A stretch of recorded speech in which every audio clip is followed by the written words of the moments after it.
Hujan turun tanpa belas kasihan malam itu, seolah langit pun ikut meratapi nasib Shen Yuran. Tubuhnya tergeletak lemah di lantai marmer dingin rumah sakit, napasnya terengah-engah, sementara bau obat dan darah bercampur menjadi satu. Matanya yang sayu menatap langit-langit putih, namun yang ia lihat bukan cahaya harapan, melainkan potongan-potongan kenangan pahit yang menghancurkan hidupnya. "Kenapa? Kenapa kalian melakukan ini padaku?" bisiknya lirih, nyaris tak terdengar. Di hadapannya berdiri dua orang yang paling ia percayai dalam hidupnya. Li Chengyan, pria yang pernah ia cintai sepenuh hati, berdiri dengan wajah dingin tanpa sedikit pun rasa bersalah. Di sampingnya, Bai Liwei, sahabat yang ia anggap seperti saudari, tersenyum tipis, senyum yang lebih tajam dari pisau. "Yuran, kau terlalu naif," kata Bai Liwei pelan, suaranya lembut namun penuh racun. "Di dunia ini, yang lemah memang pantas disingkirkan." Shen Yuran mencoba tersenyum, tapi air mata justru mengalir deras. "Liwei, aku selalu mempercayaimu. Aku membelamu, aku berbagi segalanya denganmu. Bahkan, aku menyerahkan Chengyan padamu ketika kau bilang kau menyukainya." Li Chengyan mendengus. "Jangan berpura-pura suci. Jika bukan karena kau menghalangi jalanku, aku tak perlu melakukan ini." "Kau bilang kau mencintaiku," suara Shen Yuran bergetar. "Semua janji itu, apakah semuanya bohong?" Li Chengyan menatapnya sejenak, lalu berpaling. "Cinta?" Ia tertawa sinis. "Itu hanya alat. Kau memang berguna, Shen Yuran, sampai kau tak lagi dibutuhkan." Kata-kata itu menghantam jantung Shen Yuran lebih keras daripada penyakit yang menggerogoti tubuhnya. Dadanya terasa sesak, bukan karena sakit, melainkan karena pengkhianatan yang tak tertahankan. Ia teringat bagaimana dirinya difitnah mencuri hasil penelitian, dihina di depan publik, dan ditinggalkan oleh keluarga yang mempercayai kebohongan orang lain. Semua bukti telah dimanipulasi. Semua jalan keluar telah ditutup. Aku hanya ingin hidup dengan jujur," gumamnya sambil terisak. "Aku tidak pernah berniat menyakiti siapapun." Bai Liwei mendekat dan berbisik di telinganya, "Kesalahan terbesarmu adalah percaya pada manusia." Pandangan Shen Yuran mulai kabur. Suara hujan perlahan menjauh, digantikan oleh detak jantungnya yang semakin melemah. Air mata hangat mengalir di pipinya. Andai aku bisa mengulang semuanya, pikirnya penuh penyesalan. Aku tidak akan begitu bodoh. Aku tidak akan menyerahkan hidupku pada orang lain. Dengan napas terakhirnya, hatinya dipenuhi rasa sakit, amarah, dan penyesalan yang tak terucap. Dunia menjadi gelap. Namun di dalam kegelapan itu, sebuah suara lembut terdengar. "Apakah kau ingin kesempatan kedua?" Shen Yuran membuka matanya, dan takdir pun mulai berputar kembali. Shen Yuran terbangun dengan napas tersengal, seolah baru saja ditarik paksa dari dasar laut. Dadanya naik turun cepat, keringat dingin membasahi pelipisnya. Ia refleks menekan dadanya. Tidak ada rasa sakit, tidak ada selang infus, tidak ada bau obat. Yang ada hanyalah kamar tidur yang familiar. Langit-langit berwarna krem, tirai putih yang tertiup angin pagi, dan jam dinding kecil yang berdetak pelan. Semua ini terlalu nyata. "Ini kamarku," gumamnya lirih. Tangannya gemetar saat meraih ponsel di meja samping tempat tidur. Layar menyala, menampilkan tanggal dengan jelas. 3 tahun sebelum semuanya hancur. Mata Shen Yuran membelalak. Napasnya tercekat, lalu ia tertawa kecil, tawa yang terdengar rapuh dan hampir gila. Tawa itu perlahan berubah menjadi isakan tertahan. "Aku hidup kembali," bisiknya. Bayangan masa depan yang kelam berkelebat di kepalanya. Fitnah, pengkhianatan, kematian yang sunyi dan tidak adil. Tangannya mengepal kuat hingga kukunya menancap ke telapak. "Tidak, ini bukan mimpi," katanya tegas pada dirinya sendiri. Rasa sakit itu terlalu nyata untuk disebut mimpi. Pintu kamar tiba-tiba diketuk. "Yuran, kau sudah bangun," suara lembut ibunya terdengar dari luar. "Sarapan sudah siap." Suara itu membuat dadanya sesak. Di kehidupan sebelumnya, ibunya meninggal karena serangan jantung setelah percaya pada fitnah yang dibuat Bai Liwei. "Ibu," Shen Yuran berbisik dengan mata berkaca-kaca. Ia cepat-cepat menyeka air matanya dan menjawab, "Iya, Bu. Aku segera keluar." Saat berdiri di depan cermin, Shen Yuran menatap pantulan dirinya sendiri. Wajah muda, mata jernih, tanpa bekas penderitaan. Gadis ini masih polos, masih bodoh. Namun jiwa di balik mata itu telah mati sekali. "Gadis ini tidak akan ada lagi," katanya pelan pada bayangannya sendiri. "Mulai sekarang, aku akan hidup untuk diriku sendiri." Di meja makan, ia melihat Bai Liwei duduk sambil tersenyum manis. "Yuran, kau kelihatan pucat. Kau tidak apa-apa?" tanya Bai Liwei dengan nada penuh perhatian. Shen Yuran mengangkat pandangan, menatap wajah yang dulu ia percayai sepenuh hati. Jantungnya berdegup keras, bukan karena cinta, melainkan amarah dingin. "Aku baik-baik saja," jawabnya sambil tersenyum tipis. "Hanya, baru sadar sesuatu." "Oh!" Bai Liwei memiringkan kepala. "Sadar apa?" Shen Yuran menyesap tehnya dengan tenang. "Bahwa tidak semua orang yang tersenyum padaku benar-benar menginginkan kebaikanku." Senyum Bai Liwei sempat membeku sepersekian detik, begitu singkat hingga orang lain tak akan menyadarinya. Tapi Shen Yuran melihatnya dengan jelas. Dalam hatinya, ia bersumpah, "Kali ini, aku tidak akan menjadi pion. Kali ini, aku tidak akan dikhianati tanpa melawan." Dengan tatapan dingin namun penuh tekad, Shen Yuran berkata dalam hati, "Kali ini, akulah yang akan mengatur nasibku." Pagi itu, Shen Yuran berdiri di depan cermin lebih lama dari biasanya.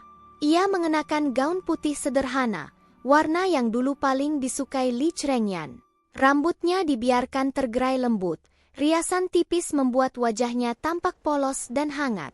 Sekilas, ia terlihat sama seperti Shen Yuran yang dulu, lembut, mudah percaya, dan penuh cinta. Namun di balik senyum itu, hatinya telah membeku. "Tenanglah," bisiknya pada bayangannya sendiri. Permainan baru saja dimulai. Di kafe dekat kampus, Li Chengyan sudah menunggu. Pria itu duduk santai dengan jas rapi, wajah tampan yang selalu berhasil membuat banyak wanita jatuh hati. Saat melihat Shen Yuran datang, matanya berbinar, senyum percaya diri langsung terbit. "Yuran," katanya sambil berdiri, "kau makin cantik." Shen Yuran tersenyum manis. Senyum yang sama seperti dulu, senyum yang pernah ia berikan dengan tulus. Ia duduk di hadapannya dan berkata lembut, "Kau selalu pandai merayu, Chengyan." "Karena kau pantas dirayu," jawabnya tanpa ragu. Jika ini adalah kehidupan sebelumnya, jantung Shen Yuran pasti sudah berdebar bahagia. Tapi sekarang, setiap kata manis itu terdengar kosong, bahkan menjijikkan. "Aku dengar presentasimu kemarin gagal," kata Shen Yuran santai sambil mengaduk kopinya. "Sayang sekali, padahal kau selalu membanggakan kemampuanmu." Li Chengyan tertegun sejenak. "Itu hanya kesalahan kecil." "Benarkah?" Shen Yuran mengangkat alis, nada suaranya tetap lembut. "Tapi dosen pembimbingku bilang idemu kurang matang. Mungkin, kau terlalu terburu-buru ingin diakui." Kata-kata itu menusuk tepat ke harga diri Li Chengyan. Ia tertawa kaku. "Yuran, sejak kapan kau ikut campur urusanku?" Shen Yuran menatapnya dengan mata penuh kekaguman palsu. "Aku hanya khawatir. Kau selalu ingin berada di atas, bukan? Aku takut kau jatuh terlalu keras." Itu bukan hinaan terang-terangan. Justru karena terdengar seperti perhatian, Li Chengyan tak bisa langsung membalas. Di dalam hatinya, ada rasa tidak nyaman yang samar, seolah pijakan kakinya sedikit goyah. Setelah pertemuan itu, Shen Yuran mulai bergerak. Ia kembali rajin belajar, namun kali ini dengan tujuan yang jelas. Ia mengambil sertifikasi tambahan, membangun relasi sendiri tanpa bergantung pada Li Chengyan. Ia bahkan diam-diam bergabung dengan proyek penelitian yang dulu, di kehidupan sebelumnya, dicuri darinya. "Yuran, kau tidak lelah?" tanya Bai Liwei suatu sore ketika melihatnya masih di perpustakaan. Shen Yuran menoleh dan tersenyum. "Lelah? Tidak, aku justru baru merasa hidup. Bai Liwei tertawa kecil. Kau berubah. Dulu kau selalu bilang cukup asal bersama Cheng Yan. Shen Yuran menutup bukunya perlahan. Mungkin dulu aku salah. Menggantungkan hidup pada orang lain itu berbahaya. Mata Bai Liwei berkilat aneh, tapi ia tetap tersenyum. Kau benar-benar dewasa sekarang. Terima kasih, jawab Shen Yuran. Aku memang dewasa, batinnya dingin. Dewasa karena mati sekali. Di sisi lain, Li Chengyan mulai merasakan perubahan yang tidak bisa ia jelaskan. Shen Yuran masih memperlakukannya dengan manis, masih mendukungnya di depan umum, namun entah kenapa ia merasa direndahkan. Chengyan, aku membacakan proposalmu, kata Shen Yuran suatu malam. Idenya bagus, tapi jika dibandingkan dengan penelitian Profesor Han, milikmu masih kalah jauh. Li Chengyan mengerutkan kening. Apa maksudmu? Maksudku, Shen Yuran tersenyum lembut, kau harus bekerja lebih keras. Jangan terlalu percaya diri. Dunia ini kejam pada orang yang merasa dirinya paling hebat. Kata-kata itu seperti pisau tumpul yang mengikis perlahan. Li Chengyan mulai ragu pada dirinya sendiri. Untuk pertama kalinya, ia merasa bayangan Shen Yuran berdiri sejajar, bahkan sedikit lebih tinggi darinya. Sementara itu, Shen Yuran membangun bentengnya satu demi satu. Ia memperbaiki hubungannya dengan keluarga, menjaga jarak yang aman dari Bai Liwei, dan mencatat setiap detail kecil yang dulu mengarah pada kehancurannya. Di malam hari, saat sendirian di kamar, wajah lembutnya menghilang. Yang tersisa hanyalah tatapan dingin dan penuh perhitungan. Aku tidak akan terburu-buru, katanya pelan pada kegelapan. Kematian yang kau berikan padaku, akan kubalas dengan runtuhnya segalanya yang kau banggakan. Ia teringat Li Chengyan yang berdiri di atasnya dengan wajah dingin, dan Bai Liwei yang tersenyum penuh racun. Air mata sempat menggenang, tapi segera mengering. Kesedihan telah berubah menjadi kekuatan. Shen Yuran menatap keluar jendela, ke arah kota yang berkilau di kejauhan. Perang ini belum terlihat, bisiknya, tapi aku sudah menggenggam pedangnya. Dan dengan senyum manis yang tak lagi menyimpan cinta, Shen Yuran melangkah maju, seorang wanita baru dengan hati sedingin es, siap menghancurkan takdir yang pernah membunuhnya. Perubahan Shen Yuran tidak terjadi dengan suara gemuruh. Ia datang perlahan, nyaris tak terlihat, seperti embun dingin yang meresap ke tulang. Justru karena itulah Bai Liwei merasa gelisah. Sore itu, mereka duduk berhadapan di kafe langganan. Bai Liwei mengaduk minumannya berkali-kali, matanya sesekali melirik wajah Shen Yuran yang tenang, terlalu tenang. Yuran, katanya akhirnya, berusaha terdengar santai. Akhir-akhir ini kau sibuk sekali. Kita jarang menghabiskan waktu bersama. Shen Yuran mengangkat wajahnya, tersenyum lembut. Benarkah? Aku merasa semuanya masih sama. Tidak. Tidak sama-sama sekali, teriak Bai Liwei dalam hati. Dulu, Shen Yuran akan langsung meminta maaf. Akan menjelaskan dengan cemas, takut kehilangan persahabatan ini. Tapi sekarang, senyumnya sopan, jaraknya terukur, seolah ada dinding tak terlihat di antara mereka. Aku hanya khawatir, lanjut Bai Liwei, nada suaranya mengandung kepedulian palsu. Kau terlalu memaksakan diri. Jangan sampai kau lupa siapa yang selalu ada di sisimu. Shen Yuran menyesap tehnya perlahan. Justru karena aku ingat, aku jadi lebih berhati-hati. Hati-hati? Bai Liwei tertawa kecil. Kau bicara seperti orang asing. Shen Yuran menatapnya, tatapan hangat tapi tak menyentuh. Manusia berubah, Liwei. Bukankah itu wajar? Jawaban itu membuat jari Bai Liwei menegang. Ada sesuatu dalam cara Shen Yuran berbicara, tidak menyerang, tapi menekan. Seolah setiap kata telah dipikirkan matang-matang. Sejak kapan Yuran menjadi seperti ini? Intrik pun dimulai. Keesokan harinya, rumor kecil menyebar di kampus. Katanya, Shen Yuran mendapatkan posisi di proyek penelitian karena kedekatan pribadi dengan dosen. Isu itu disebarkan dengan rapi, tanpa nama, tanpa sumber. Bai Liwei mengamati dari jauh. menunggu Shen Yuran panik, menangis, atau setidaknya meminta bantuannya. Namun yang terjadi justru sebaliknya. Di depan umum, Shen Yuran tersenyum tenang. Ia menghadiri rapat dengan sikap profesional, membawa data lengkap, dan menjawab setiap pertanyaan dengan logis. Bahkan ketika seseorang menyindirnya secara halus, ia hanya menjawab ringan. "Jika kemampuan saya diragukan," katanya dengan suara lembut namun jelas, "saya siap diuji kapan saja." Kepercayaan diri itu membuat banyak orang terdiam. Sore harinya, Bai Liwei tak bisa menahan diri lagi. Ia mendatangi Shen Yuran di perpustakaan. "Kau tahu orang-orang sedang membicarakanmu?" tanyanya pelan, pura-pura cemas.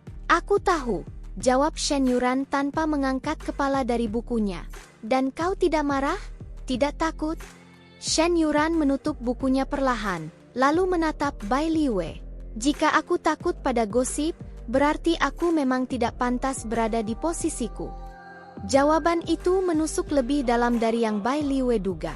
"Yuran, kau berubah," katanya lirih, kali ini tanpa kepura-puraan. Shen Yuran tersenyum, senyum tipis yang sulit dibaca. "Atau mungkin, kau baru sekarang melihatku dengan jelas." Kata-kata itu membuat dada Bai Liwei terasa dingin. Malam itu, Bai Liwei duduk sendirian di kamarnya, kuku jarinya menekan layar ponsel. Di kepalanya, bayangan Shen Yuran yang dulu, lembut, mudah dimanfaatkan, tumpang tindih dengan sosok sekarang yang tenang dan tak terjangkau. "Jika dia terus seperti ini, aku akan kehilangan segalanya." Di sisi lain, Shen Yuran berdiri di balkon kamarnya, memandang lampu kota. Ia tahu rumor itu berasal dari siapa. Ia tahu intrik kecil itu hanyalah pembuka. "Jangan terburu-buru," gumamnya pada dirinya sendiri. Orang yang paling takut akan melakukan kesalahan paling fatal. Ia mengingat kehidupan sebelumnya, bagaimana ia tidak pernah curiga, bagaimana ia selalu kalah satu langkah. Kini, papan catur telah dibalik. Pertarungan psikologis ini tidak membutuhkan teriakan atau tamparan. Cukup senyum, kata-kata lembut, dan kesabaran yang dingin. Di kejauhan, Bai Liwei mulai takut. Dan Shen Yuran, untuk pertama kalinya, merasa benar-benar memegang kendali. Musim gugur datang dengan angin yang lebih dingin dari biasanya. Namun bagi Shen Yuran, ini adalah musim yang paling hangat sejak ia hidup kembali. 3 tahun telah berlalu.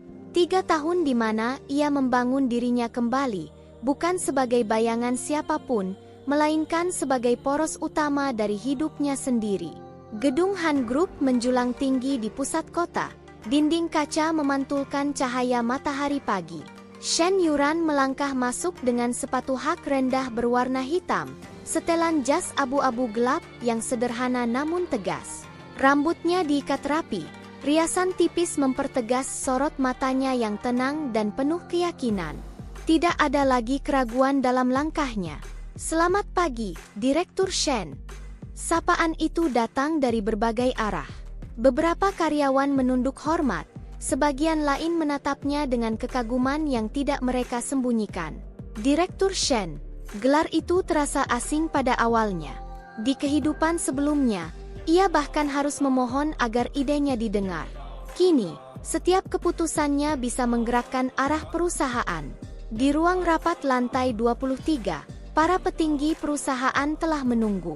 Proyek akuisisi besar dengan perusahaan luar negeri akan diputuskan hari ini. Proyek yang berisiko tinggi, namun menjanjikan keuntungan luar biasa. Seorang pria parubaya membuka rapat dengan nada skeptis. "Direktur Shen masih muda. Apakah keputusan ini tidak terlalu berani?" Shen Yuran mengangkat pandangan, tatapannya tenang. Keberanian tanpa perhitungan adalah kebodohan. Tapi kehati-hatian berlebihan adalah stagnasi. Ia menekan tombol tablet, grafik dan data muncul di layar besar. Setiap angka, setiap prediksi pasar, dipaparkan dengan jelas dan sistematis. "Risiko memang ada," lanjutnya. "Namun saya tidak datang membawa spekulasi. Saya membawa bukti." Ruangan itu hening. Beberapa menit kemudian, pria yang semula meragukannya mengangguk pelan. "Saya tidak keberatan." Keputusan pun disahkan. Saat rapat berakhir, Shen Yuran berdiri sendiri sejenak, menatap kota dari balik jendela kaca. Di balik ketenangannya, ada kepuasan yang dingin dan manis. Inilah kekuatan, pikirnya. Bukan memohon, bukan bergantung, tapi berdiri sejajar, bahkan di atas. Nama Shen Yuran mulai dikenal luas di dunia bisnis. Media menyebutnya kuda hitam yang bangkit dari nol. Wanita muda dengan strategi tajam dan emosi yang terkendali sempurna. Namun yang membuat banyak orang terkejut bukan hanya kecerdasannya, melainkan sikapnya. Ia tidak haus pujian, tidak terjebak konflik. Ia bergerak seperti pemain catur berpengalaman, selalu selangkah lebih maju. Dan disinilah ia bertemu dengan Han Zeyu. Pertemuan itu terjadi dalam sebuah forum bisnis tertutup. Ruangan dipenuhi tokoh-tokoh penting, pengusaha lama, investor asing, dan generasi baru yang lapar akan kekuasaan. Han Zeyu duduk di sudut ruangan, jas hitamnya sederhana, wajahnya dingin dan nyaris tanpa ekspresi. Ia jarang berbicara, namun setiap kata yang keluar selalu tepat sasaran. Saat Shen Yuran mempresentasikan pandangannya tentang restrukturisasi pasar teknologi, sebagian orang menyela, sebagian meremehkan. Direktur Shen terlalu idealis, kata seseorang. Dunia bisnis tidak semudah itu. Shen Yuran tersenyum tipis. Justru karena tidak mudah, kita perlu berpikir lebih jernih. Sebelum perdebatan berlanjut, suara rendah namun tegas terdengar. Biarkan dia selesai. Semua mata tertuju pada Han Zeyu. Ia menatap Shen Yuran, tatapan yang dingin namun tajam. Bukan menilai penampilan, melainkan isi. Lanjutkan, katanya singkat. Shen Yuran mengangguk kecil, melanjutkan presentasinya tanpa ragu. Untuk pertama kalinya dalam waktu lama, ia merasakan sesuatu yang asing. Pengakuan tanpa niat tersembunyi. Setelah forum berakhir, Han Zeyu menghampirinya. Direktur Shen, katanya, pendekatan Anda realistis, tidak emosional. Saya menghargai itu. Shen Yuran menatapnya balik, tersenyum sopan. Jarang ada yang menghargai ketenangan daripada ambisi. Ambisi tanpa kendali hanya menciptakan kekacauan, jawab Han Zeyu datar. Dan Anda, bukan tipe itu. Percakapan mereka singkat, tanpa basa-basi. Tidak ada rayuan, tidak ada niat menguasai. Hanya dua orang yang berdiri di level yang sama. Dan itulah yang membuat Shen Yuran berhati-hati. Di kehidupan sebelumnya, setiap pria yang mendekatinya selalu menginginkan sesuatu. Kekayaannya, kecerdasannya, pengorbanannya. Namun Han Zeyu berbeda. Ia tidak menghubunginya setiap hari, tidak mencari perhatian. Tapi ketika mereka bekerja sama dalam sebuah proyek besar, ia selalu menghormati batasan. Dalam rapat, pendapat Shen Yuran didengar. Ketika mereka berbeda pandangan, Han Zeyu tidak memaksakan kehendak. Ia berdiskusi. Jika Anda bisa membuktikan saya salah, katanya suatu kali, saya akan mengubah keputusan. Dan Shen Yuran melakukannya. Hari demi hari, posisinya semakin kokoh. Keputusan-keputusannya tepat. Reputasinya bersih. Bahkan rumor lama tentangnya perlahan menghilang, tenggelam oleh prestasi yang tak terbantahkan. Di sisi lain, Bai Liwei hanya bisa menonton dari kejauhan. Ia melihat nama Shen Yuran menghiasi berita bisnis. Melihat Li Chengyan, yang kini hanya manajer biasa, semakin tenggelam dalam frustrasi. Seharusnya aku yang berdiri di sana, pikir Bai Liwei dengan gigi terkatup. Namun Shen Yuran tidak lagi berada dalam jangkauannya. Suatu malam, setelah rapat panjang, Shen Yuran dan Han Zeyu berdiri di teras gedung. Kau tahu, kata Han Zeyu tiba-tiba, banyak orang takut pada wanita kuat. Shen Yuran tersenyum kecil. Itu bukan masalahku. Han Zeyu menatapnya sekilas. Itu jawaban yang tepat. Angin malam berhembus lembut. Shen Yuran memejamkan mata sejenak, merasakan kedamaian yang dulu mustahil ia bayangkan. Ia teringat dirinya yang mati dengan air mata dan penyesalan. Kini, ia berdiri di puncak, tenang, percaya diri, dan utuh. Ia bukan lagi korban. Ia adalah ratu yang bangkit dengan kecerdasannya sendiri. Dan permainan baru saja memasuki babak yang lebih besar. Kehancuran Li Chengyan tidak datang dalam satu malam. Ia datang seperti retakan halus di permukaan kaca, nyaris tak terlihat, namun terus melebar, sampai suatu hari seluruhnya hancur berkeping-keping. Awalnya, Li Chengyan hanya merasa ada yang tidak beres. Proposal yang biasanya lolos kini dikembalikan. Rapat yang dulu selalu memujinya kini dipenuhi keheningan canggung. Tatapan rekan-rekannya berubah, tidak lagi kagum, melainkan ragu. Dan di balik semua itu, selalu ada satu nama yang muncul tanpa disebutkan. Shen Yuran. Ini tidak masuk akal. Li Chengyan membanting map di meja kerjanya. Data ini sempurna. Asistennya berdiri kaku. Direktur, Dewan meminta revisi. Mereka bilang analisis risikonya terlalu dangkal. Dangkal? Kata itu seperti tamparan keras. Sejak kapan mereka berani bicara seperti itu padaku? Bentaknya. Asisten itu menelan ludah. Sejak Direktur Shen mengambil alih proyek akuisisi Asia Tenggara. Nama itu membuat Li Chengyan membeku. Shen Yuran, wanita yang dulu selalu berdiri satu langkah di belakangnya. Wanita yang rela mengorbankan segalanya demi mendukungnya. Wanita yang ia buang tanpa ragu setelah tidak lagi berguna. Kini, justru dia yang menutup semua jalan Li Chengyan. Di kantor Han Group, Shen Yuran duduk tenang di ruangannya. Ia membaca laporan dengan ekspresi datar, seolah nama Li Chengyan hanyalah satu baris kecil tanpa makna. Direktur Shen, kata sekretarisnya hati-hati, perusahaan Li Chengyan mengajukan kerjasama. Shen Yuran tidak langsung menjawab. Ia menutup map perlahan. Ditolak? Tanya sekretaris. Shen Yuran tersenyum tipis. Tidak. Sekretaris itu terkejut. Lalu? Kita terima, katanya tenang. Tapi dengan syarat. Syarat itu sederhana, namun mematikan. Li Chengyan harus menyerahkan kendali utama proyek. Saat Li Chengyan membaca kontrak itu, tangannya gemetar. Ini penghinaan, katanya pada Bai Liwei yang duduk di seberangnya. Dia sengaja melakukannya. Bai Liwei menggigit bibir. Chengyan, jika kau menolak, perusahaanmu akan runtuh. Kau tidak punya pilihan. Tidak punya pilihan. Kata-kata itu menghancurkan harga diri Li Chengyan sedikit demi sedikit. Akhirnya, ia menandatangani kontrak itu dengan tangan yang bergetar dan hati yang dipenuhi kebencian. Pertemuan pertama mereka setelah bertahun-tahun terjadi di ruang rapat besar.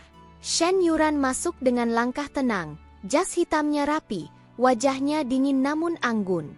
Semua orang berdiri menyambutnya, termasuk Li Chengyan. Momen itu membuat dadanya terasa sesak. Direktur Shen, katanya kaku. Shen Yuran menatapnya, tatapannya datar, bukan penuh kebencian, bukan penuh dendam. Lebih buruk dari itu. Ia menatapnya seolah Li Chengyan hanyalah orang asing. Direktur Li, jawabnya singkat. Mari kita mulai. Waktu saya terbatas. Kalimat itu menusuk lebih dalam dari penghinaan apapun. Sepanjang rapat, Shen Yuran memimpin dengan tegas. Setiap keputusan diambil cepat, logis, tanpa ragu. Ketika Li Chengyan mencoba menyela, ia dihentikan dengan sopan namun mutlak. Data Anda tidak mendukung kesimpulan itu, kata Shen Yuran dingin. Silakan revisi. Ruang rapat hening. Li Chengyan duduk terpaku. Ia merasa kecil, tidak berdaya, seperti bayangan dari dirinya yang dulu. Setelah rapat berakhir, Li Chengyan mengejar Shen Yuran di koridor. Yuran, panggilnya, suaranya pecah. Shen Yuran berhenti, namun tidak berbalik. Ada yang ingin Anda sampaikan secara profesional? Tanyanya tanpa emosi. Li Chengyan tertawa getir. Profesional? Setelah semua yang kita lalui? Akhirnya Shen Yuran berbalik. Tatapannya tajam, dingin, dan jernih. Justru karena semua yang kita lalui, katanya pelan, saya memilih bersikap profesional. Kata-kata itu menghancurkan benteng terakhir Li Chengyan. Kau melakukan ini untuk balas dendam, bukan? Suaranya meninggi. Kau ingin menghancurkanku. Shen Yuran menatapnya lama. Lalu ia tersenyum, senyum tipis tanpa kehangatan. Li Chengyan, katanya pelan namun jelas, kau terlalu memikirkan dirimu sendiri. Ia melangkah mendekat satu langkah. Aku tidak menghancurkanmu, lanjutnya. Aku hanya berhenti menopangmu. Kalimat itu seperti palu yang menghantam jiwanya. Malam itu, Li Chengyan pulang ke apartemen kosongnya.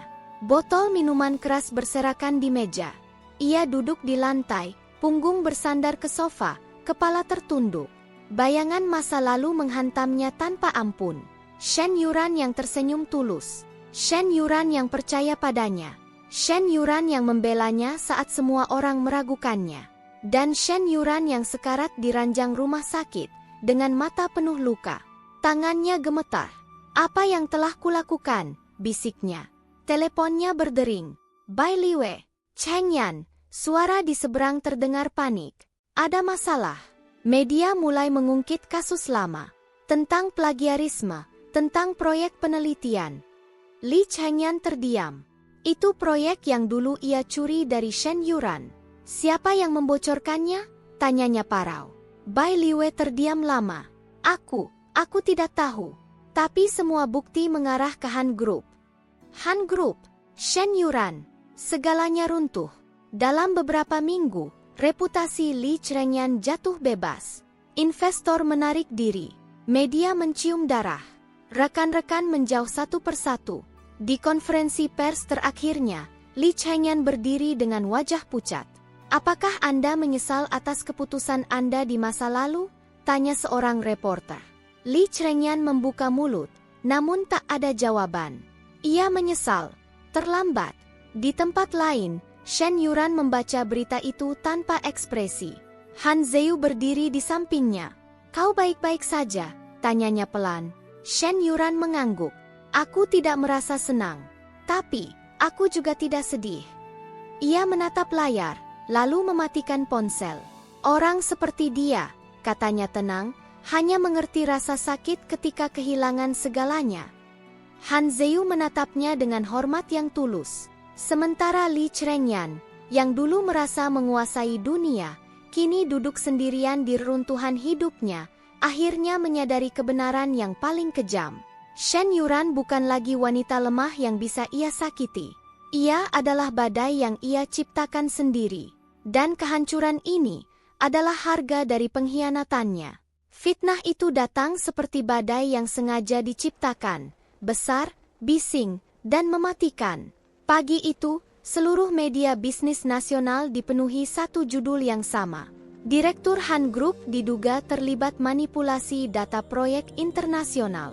Nama Shen Yuran tercantum jelas. Di ruang rapat Han Group, udara terasa berat. Layar besar menampilkan berita yang berputar tanpa henti. Para eksekutif saling bertukar pandang, tidak panik, tetapi waspada. Ini bukan serangan biasa. Direktur Shen, salah satu anggota dewan akhirnya bicara. Ini fitnah yang disiapkan matang. Waktunya terlalu tepat. Shen Yuran duduk di ujung meja, punggung tegak, wajahnya tenang seperti permukaan danau tanpa riak. Aku tahu, katanya pelan, dan aku juga tahu siapa yang berada di baliknya. Nama itu tidak perlu disebut. Li Chengyan. Di sisi lain kota, Li Chengyan berdiri di depan jendela kantornya yang hampir kosong. Tirai ditarik setengah, cahaya kelabu menyinari wajahnya yang kurus dan mata yang dipenuhi obsesi. Sebarkan sekarang, katanya pada ponsel, suaranya parau namun penuh kegilaan. Semua data, semua tuduhan, jangan beri dia waktu bernapas. Ia tersenyum, senyum retak orang yang sudah tidak punya apa-apa lagi untuk dipertahankan. Jika aku jatuh, gumamnya, aku akan menariknya bersamaku. Bai Liwei berdiri di belakangnya, wajahnya pucat. Chengyan, ini sudah terlalu jauh, katanya gemetar. Jika ini berbalik. Berbalik? Li Chengyan menoleh tajam. Kita sudah di ujung jurang, Liwei. Kau pikir Shen Yuran akan mengampuniku? Nama itu membuat Bai Liwei menggigil. Ia teringat tatapan Shen Yuran yang kini tidak lagi memohon, tidak lagi ragu, Tatapan seseorang yang siap menghancurkan tanpa emosi. Kau yang bilang aku harus menyerang lebih dulu, lanjut Li Chengyan dingin. Sekarang jangan ragu. Bai Liwei terdiam, namun jauh di dalam hatinya, rasa takut mulai menggerogoti. Fitnah itu menyebar cepat. Dewan pengawas dipanggil.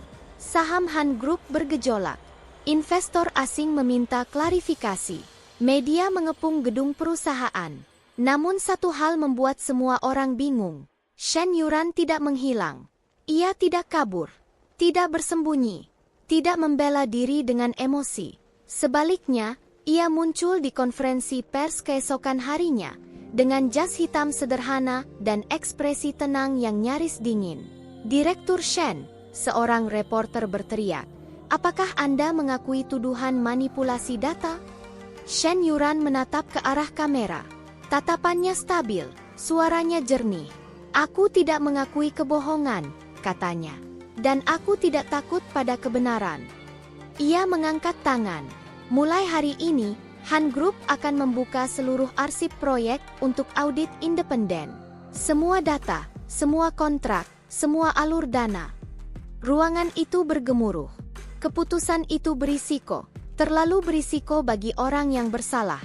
Dan justru karena itu, dunia mulai curiga. Audit dimulai, dan neraka pun terbuka. Awalnya, tidak ada yang ditemukan di Han Group. Sebaliknya, jejak aneh mulai mengarah ke perusahaan lama Li Chengyan. Transaksi bayangan, kontrak fiktif, dana proyek yang mengalir ke rekening pribadi. Satu nama muncul berulang kali sebagai saksi internal, Bai Liwei. Ketika penyidik datang, Bai Liwei duduk di ruang interogasi dengan tangan gemetar.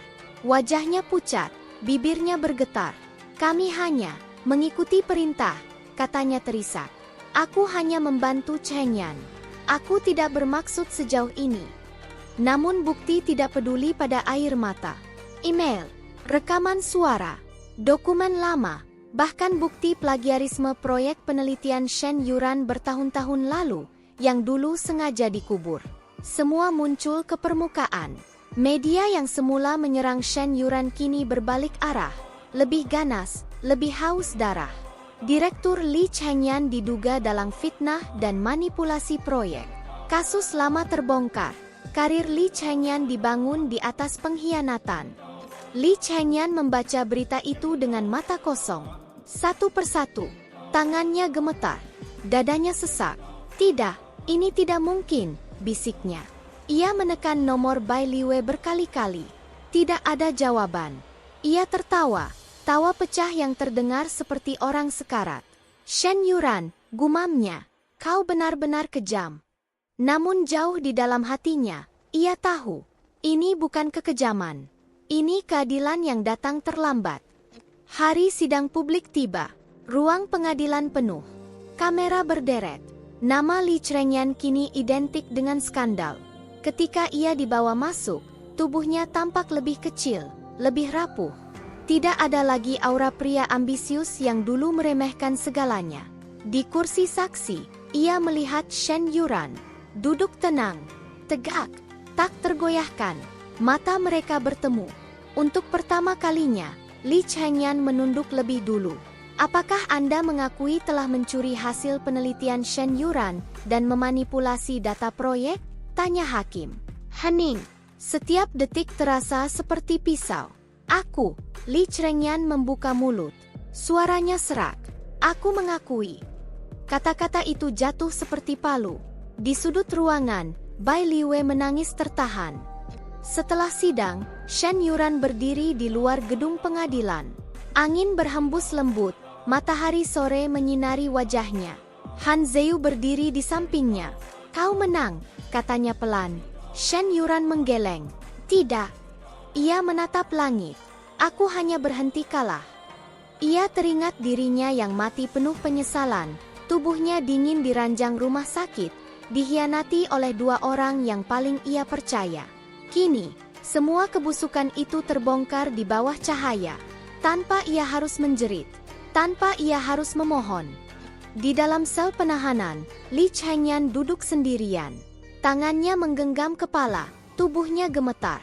Aku seharusnya tidak menyentuhmu, bisiknya penuh kehancuran. Namun penyesalan itu tidak lagi berarti. Shen Yuran telah melangkah terlalu jauh ke depan. Dan pertempuran besar ini, yang dulu akan menghancurkannya, kini justru menjadi panggung terakhir bagi kejatuhan para pengkhianat. Di balik semua kekacauan, satu hal menjadi jelas bagi semua orang. Shen Yuran tidak pernah bangkit untuk membalas dendam. Ia bangkit untuk memastikan kebenaran tidak lagi diinjak-injak. Dan sejak hari itu, tidak ada lagi yang berani meremehkan namanya.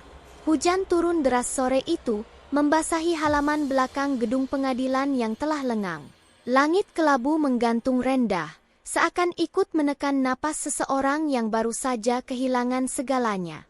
Li Chengyan berdiri di sana, sendirian. Jas yang dulu selalu rapi kini kusut. Dasinya terlepas, rambutnya basah menempel di dahi. Tidak ada lagi wartawan, tidak ada lagi kamera. Yang tersisa hanyalah keheningan yang kejam dan kenyataan yang tak bisa dihindari. Langkah kaki terdengar pelan. Li Chengyan menoleh, jantungnya berdegup kencang. Shen Yuran. Ia berjalan mendekat dengan payung hitam di tangannya. Setelan jasnya sederhana namun elegan. Wajahnya tenang, matanya jernih. Tidak ada kesombongan, tidak ada kemenangan yang dipamerkan, hanya ketenangan seseorang yang telah melewati neraka dan keluar tanpa luka terbuka. Namun justru itulah yang paling menyakitkan. Yuran, suara Li Chengyan pecah bahkan sebelum ia selesai menyebut namanya. Shen Yuran berhenti beberapa langkah darinya. Jarak itu kecil, tapi terasa seperti jurang yang tak mungkin diseberangi. Ada yang ingin Anda sampaikan? Tanyanya datar. Nada formal itu membuat dada Li Chengyan seperti diremas. Jangan bicara seperti itu padaku, katanya lirih. Aku tidak pantas dipanggil Direktur Li lagi. Shen Yuran tidak menjawab. Hening. Hujan semakin deras. Tiba-tiba, tanpa peringatan, Li Chengyan berlutut. Lututnya menghantam tanah basah dengan bunyi tumpul. Air hujan bercampur lumpur membasahi celananya, namun ia tidak peduli. Aku salah, katanya dengan suara gemetar. Yuran, aku benar-benar salah. Shen Yuran menatapnya tanpa ekspresi. Tangannya yang memegang payung tetap stabil. Aku sombong. Aku buta. Aku mengira dunia akan selalu memihakku. Lanjut Li Chengyan, bahunya bergetar hebat.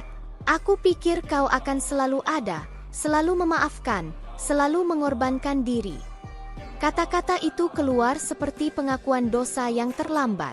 Aku mencurimu, aku mengkhianatimu, aku bahkan membiarkanmu hancur.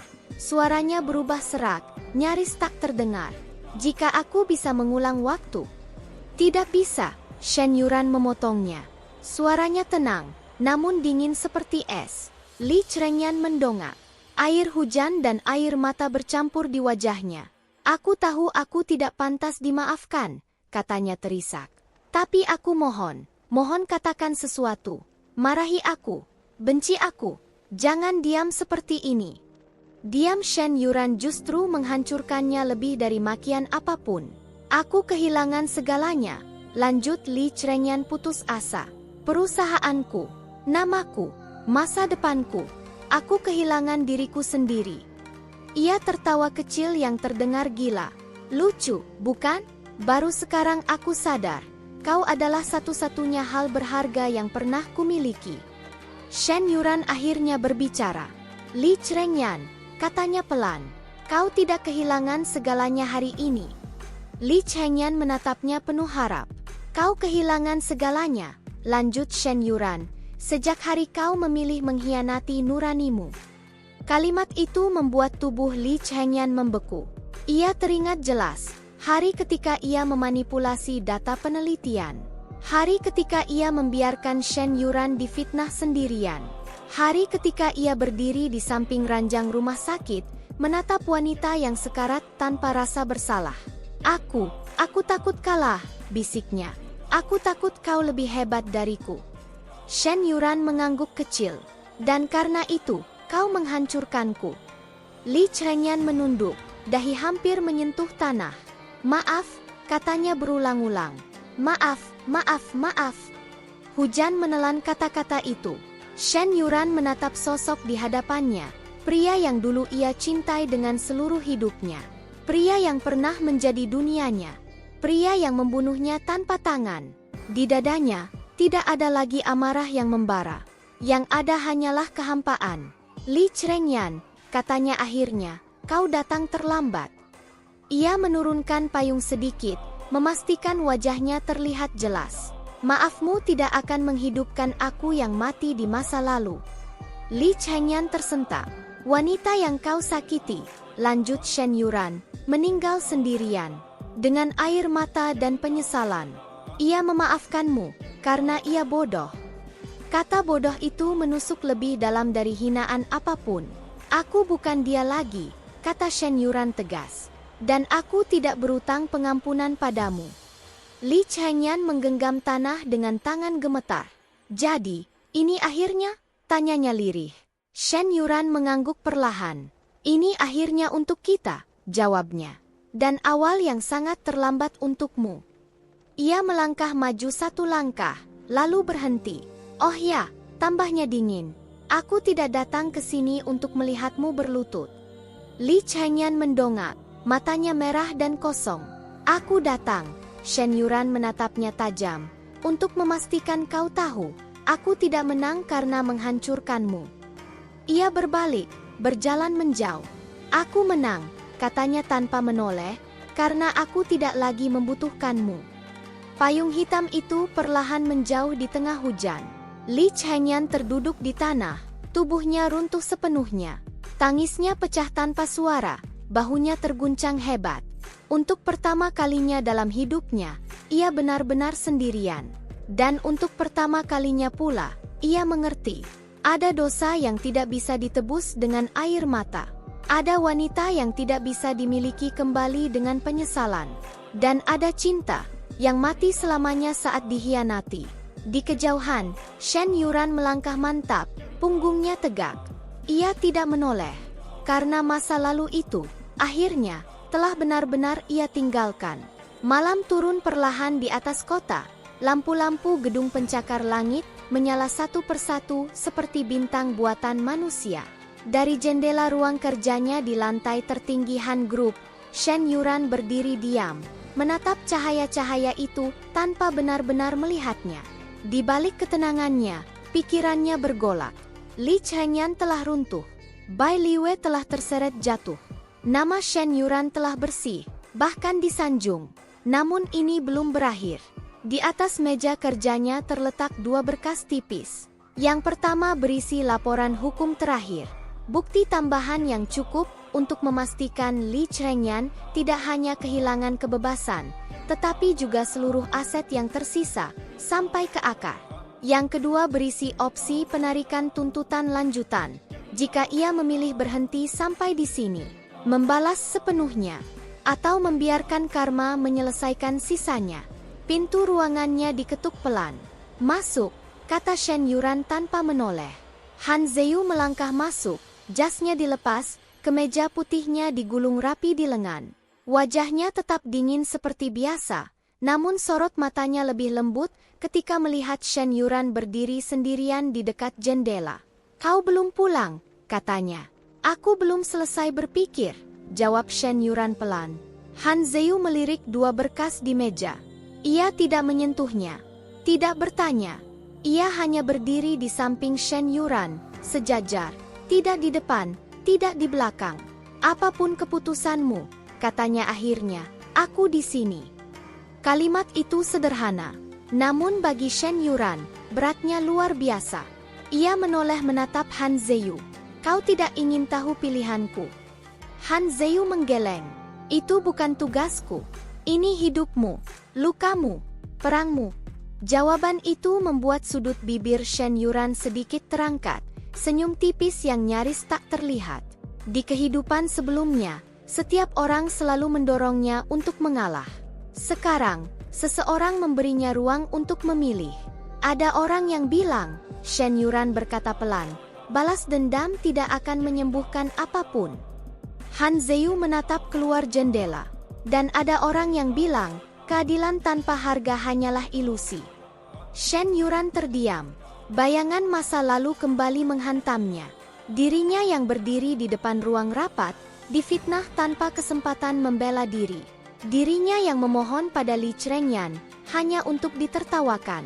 Dirinya yang terbaring di ranjang rumah sakit, sendirian, ditinggalkan semua orang.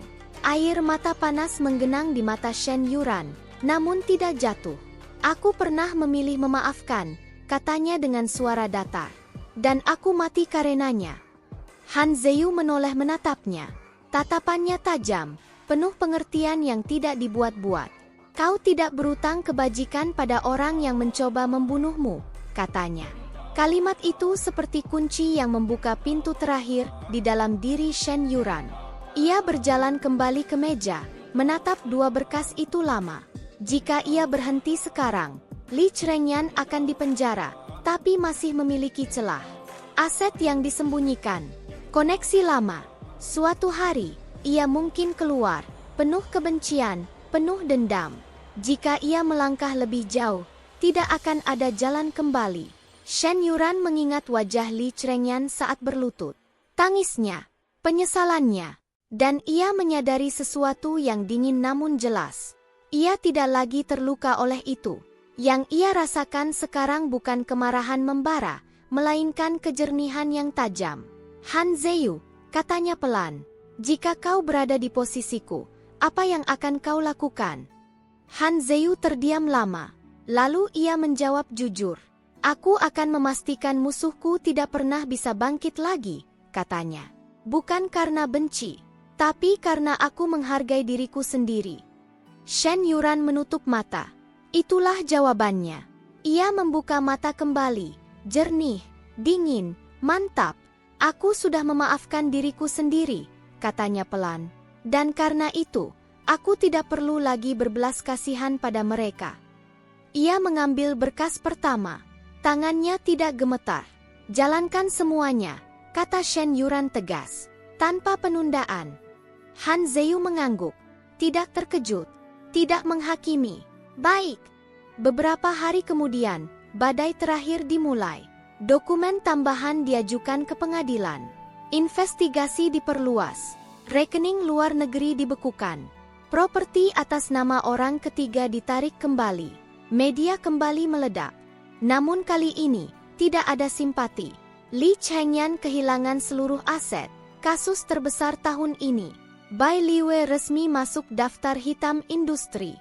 Di sel tahanan, Li Chengyan membaca berita itu dengan tangan gemetar. Tidak tersisa apapun, bisiknya. Ia tertawa, tawa hampa yang terdengar seperti jeritan tercekik. Akhirnya, kau benar-benar menghancurkanku, Yuran. Namun tidak ada kebencian dalam nada suaranya. Hanya kelelahan yang mutlak.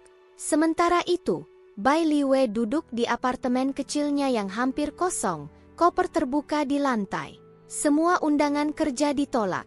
Semua koneksi memutus hubungan. Ia menatap layar ponsel yang menampilkan satu nama, Shen Yuran. Tangannya gemetar, lalu ia menurunkannya. Ia tahu, tidak ada gunanya lagi. Di puncak gedung Han Group, Shen Yuran berdiri di ruangannya, membaca laporan akhir. Kasus ditutup, kata Han Zeyu pelan. Tidak akan ada celah. Shen Yuran mengangguk. Anehnya, tidak ada rasa puas yang meledak-ledak. Tidak ada euforia. Yang ada hanyalah keheningan yang dalam. Seperti setelah badai panjang, saat udara terasa bersih, dan luka-luka lama akhirnya bisa bernapas. Kau menyesal? Tanya Han Zeyu tiba-tiba. Shen Yuran menatap langit malam. Tidak, jawabnya mantap. Jika aku berhenti setengah jalan, aku akan mengkhianati diriku sendiri. Han Zeyu tersenyum kecil, senyum tipis yang jarang ia tunjukkan.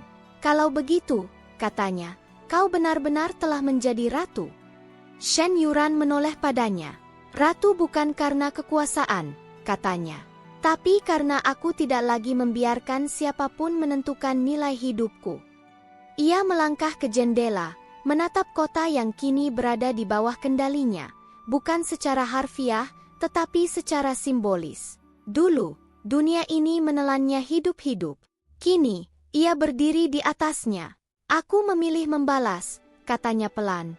Bukan untuk memuaskan dendam, tapi untuk mengakhiri lingkaran penderitaan.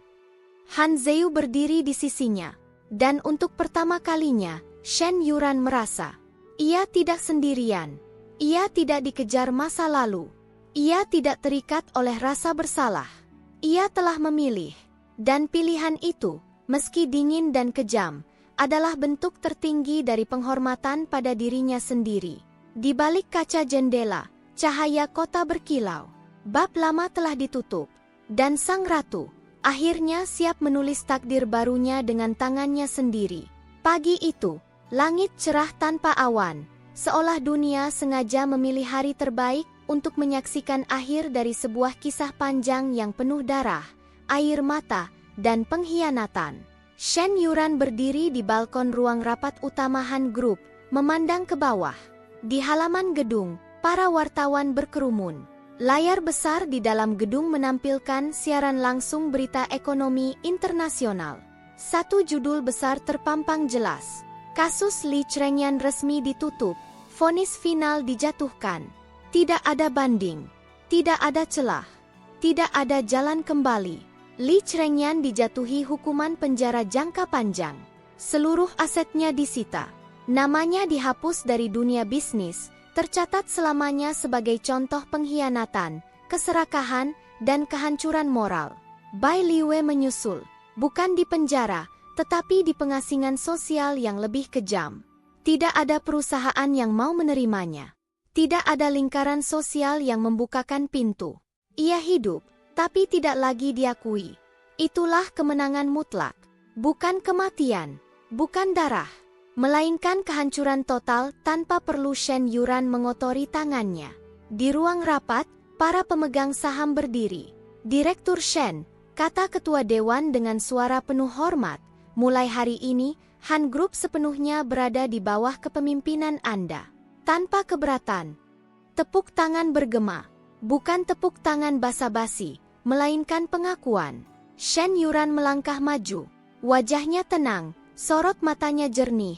Punggungnya tegak. Tidak ada kesombongan, tidak ada keraguan. Aku menerima, katanya singkat. Bukan sebagai hadiah, tapi sebagai tanggung jawab. Kalimat itu membuat ruangan kembali hening penuh hormat.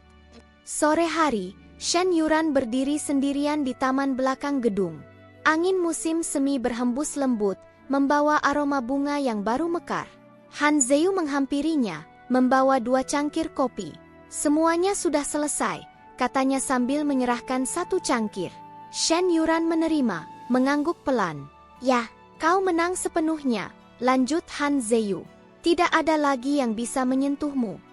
Shen Yuran menatap permukaan kopi yang tenang. Aku tidak merasa seperti menang perang. Han Zeu menoleh. Lalu apa yang kau rasakan? Ia terdiam lama sebelum menjawab. Bebas. Satu kata itu mengandung segalanya. Bebas dari rasa takut. Bebas dari masa lalu. Bebas dari versi dirinya yang dulu rela diinjak demi cinta palsu. Ia teringat hari ketika ia mati, sendirian, dengan air mata penyesalan. Jika wanita itu bisa melihatnya sekarang. Aku tidak menyelamatkan diriku, katanya pelan. Aku membangun diriku kembali. Han Zeu tersenyum kecil. Dan itu lebih sulit daripada balas dendam. Shen Yuran mengangguk. Di kejauhan, matahari mulai terbenam.